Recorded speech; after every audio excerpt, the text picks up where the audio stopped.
तो बच्चों हम कहाँ थे, हमारा भोजन का पाचन कहाँ तक पहुँच चुका था, स्मॉल इंटेस्टाइन यानी कि छोटी आंत तक।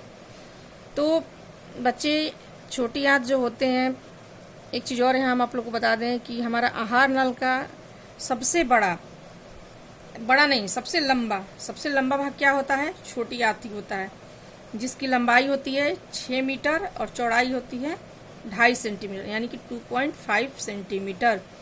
और ये जो छोटी आंत होती है, भिन्न भिन्न जंतुओं में इसकी लंबाई भिन्न भिन्न होती है, यानी कि जो शाकाहारी जंतु हैं उसमें छोटी आंत की लंबाई ज़्यादा होती है, क्योंकि इसमें सेलुलोज का पाचन होता है। और ठीक से सेलुलोज का पाचन करने के लिए छोटी आंत की लंबाई क्या होती है, लंबी होती है। और मांसाहारी जंतुओं में शाकाहारी की अपेक्षा छोटी होती है, इस चीज़ को ध्यान रखिएगा। एक चीज़ और हम बताना भूल गए थे कि यकृत जो होता है, आप लोग जानते ही होंगे, इसकी कितना वजन होता है, 1.5 किलो, 1.5 kg। ये शरीर की सबसे बड़ी ग्रंथि है और इसका वजन कितना होता है, 1.5 kg। मैंने इस लाइन को इम्पोर्टेंट टॉपिक्स में डाला हुआ है। एक चीज़ और हम वहाँ डाले हैं इम्पोर्टेंट टॉपिक्स में, विलाई दीर्घ रोम, उसको रसांकुर भी कहते हैं। कहाँ पाया जाता है वो, छोटी आंत में। तो भोजन को जब आया है छोटी आंत में तो पच गया, पचने के बाद छोटी आंत में क्या होता है, भोजन का तीसरा हमारा पॉइंट क्या था, पचने के बाद अवशोषण। तो यहाँ भोजन का क्या होता है, अवशोषण होता है। वही जो यहाँ छोटी आंत पे जो विलाई लगे होते हैं, विलाई की रचना होती है, अंगुली जैसे आकार के वहाँ क्या होते हैं, स्ट्रक्चर ऐसे लंबा से, अंगुली जैसे लंबे ऐसे लगे होते हैं स्ट्रक्चर, जो कि आपको ऐसे अंगुली की आकार की विलाई जो रचना होती है, ये विलाई की रचना होती है। ये क्या करता है, ये इसलिए होता है छोटी आंत में कि ये अवशोषण के सतह क्षेत्रफल को बढ़ा देता है।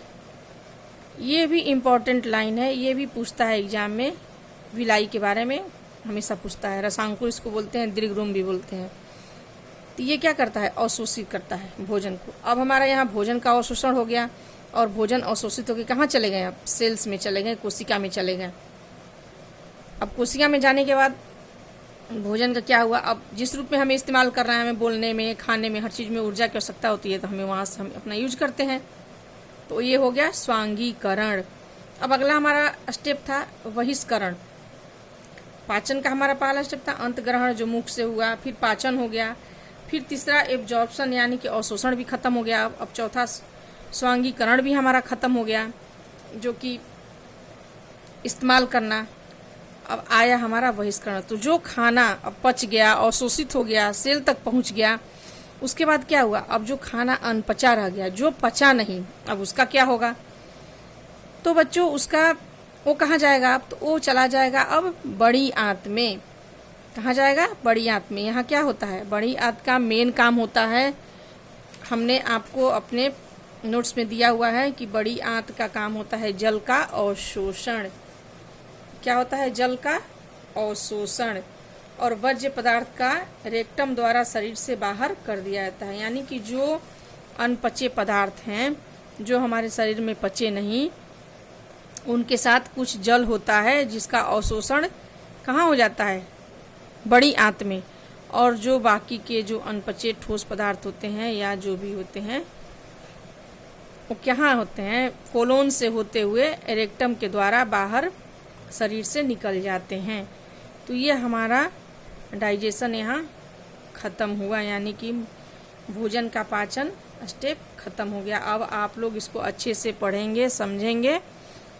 मुझे लगता है कि काफ़ी कन्फ्यूजन आप लोग की दूर हो जाएगी।